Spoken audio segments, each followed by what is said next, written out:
All right, here's my review for A Tale of Two Cities. Now, I read this because I recently watched The Dark Knight Rises, the Chris Nolan Batman film, which was inspired by A Tale of Two Cities. And there's a lot of references to A Tale of Two Cities baked into the script for Dark Knight Rises.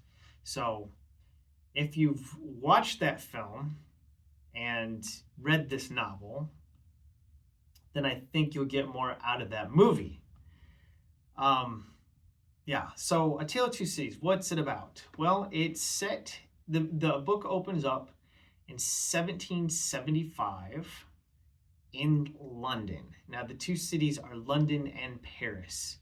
And we have a character named Jarvis Lorry who works at Tellson's Bank. And Tellson's Bank has locations both in London and Paris. So we have this character, Jarvis Lorry, who is traveling between London and Paris, okay, back and forth. He has an associate named Jerry Cruncher, who is an interesting character who has a little side business going on, which is a mystery. I won't ruin that for you. His side job is, we get little hints to it, like why is he always covered with rust, colored dirt or whatever. Yeah. So this is the thing. There's all these little mysteries that Dickens sprinkles into this novel, and it's kind of like the J.J. Abrams mystery box. If you're familiar with J.J. Abrams writing, how he'll give you little clues.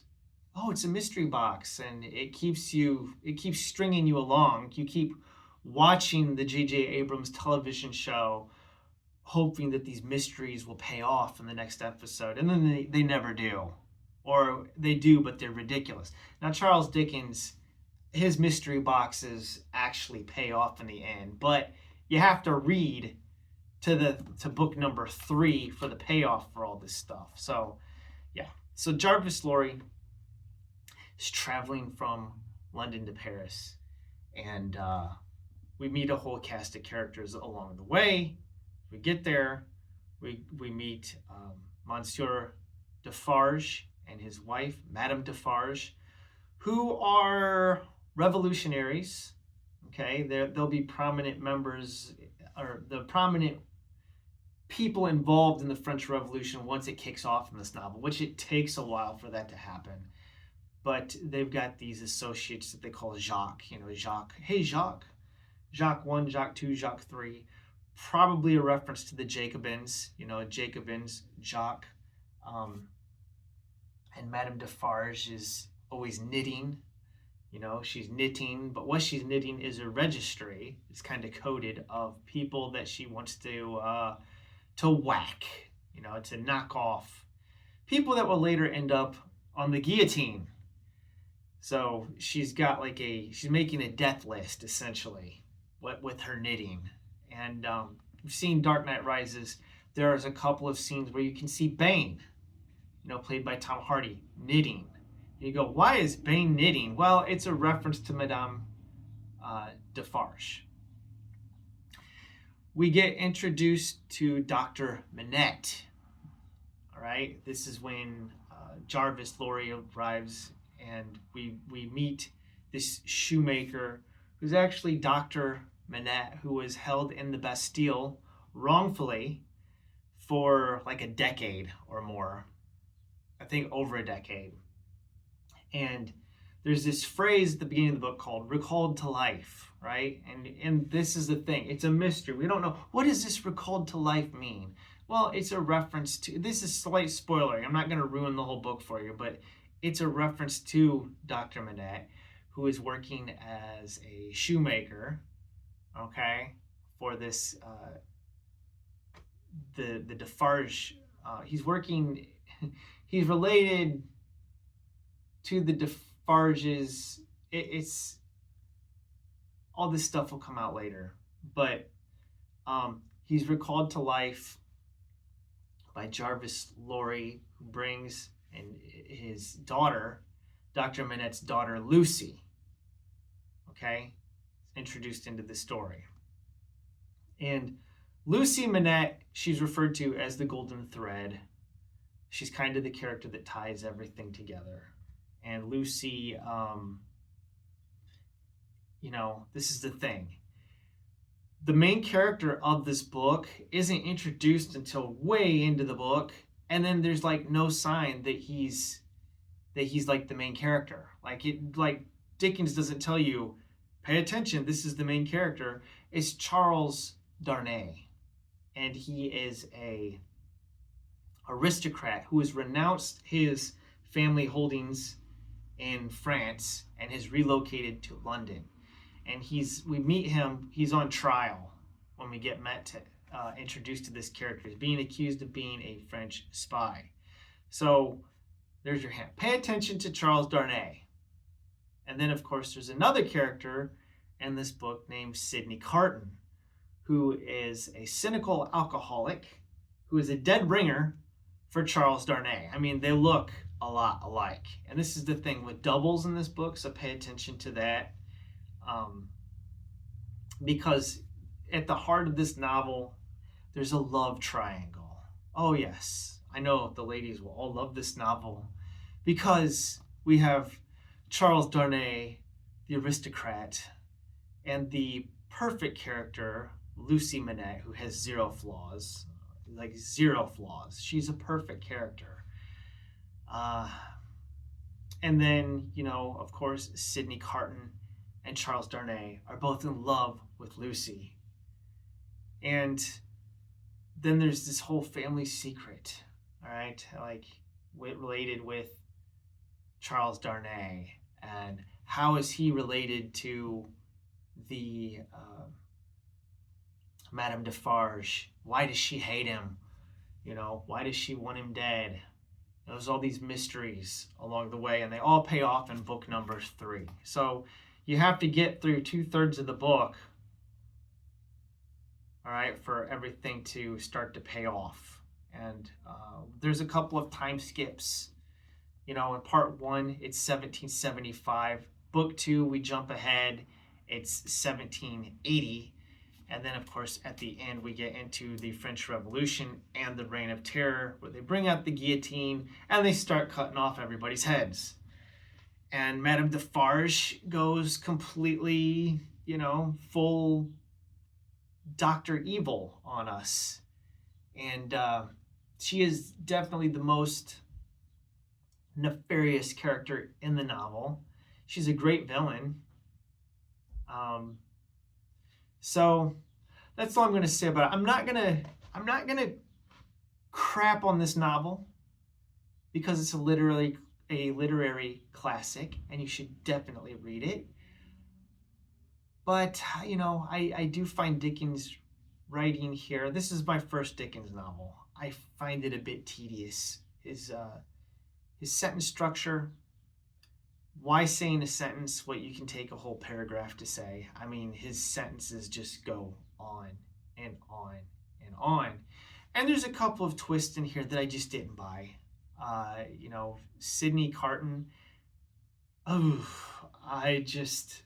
His character at a certain point in the novel switches, and I found the switch about as believable as Anakin Skywalker's switch in Star Wars, the prequels, where he just all of a sudden he's just like, okay, I'm Darth Vader now. I'll just go kill the younglings. I mean, it's like an extreme switch. I'm just like, I don't buy it. So it was a good book. Don't get me wrong. Unlike Stephen King, who doesn't know how to end a novel, Dickens can actually end a novel well. So it is all the little clues that are seared along the way, they do pay off in the end. I just don't think that Dickens' writing style is really for me. I don't really see myself reading. Well, I mean, I may read another Dickens novel because, you kind of have to, right? But I find him kind of like Dostoevsky light, having just reread Crime and Punishment. I see a lot of similarities between Crime and Punishment, between the character of Sonia and Lucy, except that unlike Lucy, who's perfect, Sonia in Dostoevsky, she has flaws. She's a prostitute, so she's not perfect. She's got character flaw. But the theme of resurrection, right, both in A Tale of Two Cities and in Crime and Punishment, it's there. And then having just read Dostoevsky's Demons, also known as The Possessed, which was about nihilist revolutionaries. So having just read those two Dostoevsky novels recently and then reading this felt like kind of a mashup in a lot of ways of characters from Crime and Punishment mixed with characters from Demons. You know? So, I don't know. I just... It's like Dostoevsky light. So if you don't like Dostoevsky, you read him and you think, man, I don't like this, then maybe Dickens is for you. I'm not saying the book is bad. It's just not my taste. But, hey, if you want to watch The Dark Knight Rises and you want to understand, the influence and why things in that movie are the way they are, is because... why does Bruce Wayne end up in Paris at the end of the novel? What's with the whole, the end of Dark Knight Rises? Now, if you haven't seen Dark Knight Rises, I think that the whole idea that, here's a spoiler for Dark Knight Rises. I'm not going to spoil A Tale of Two Cities, but Batman and Bruce Wayne, okay? Bruce Wayne's character is kind of a composite character.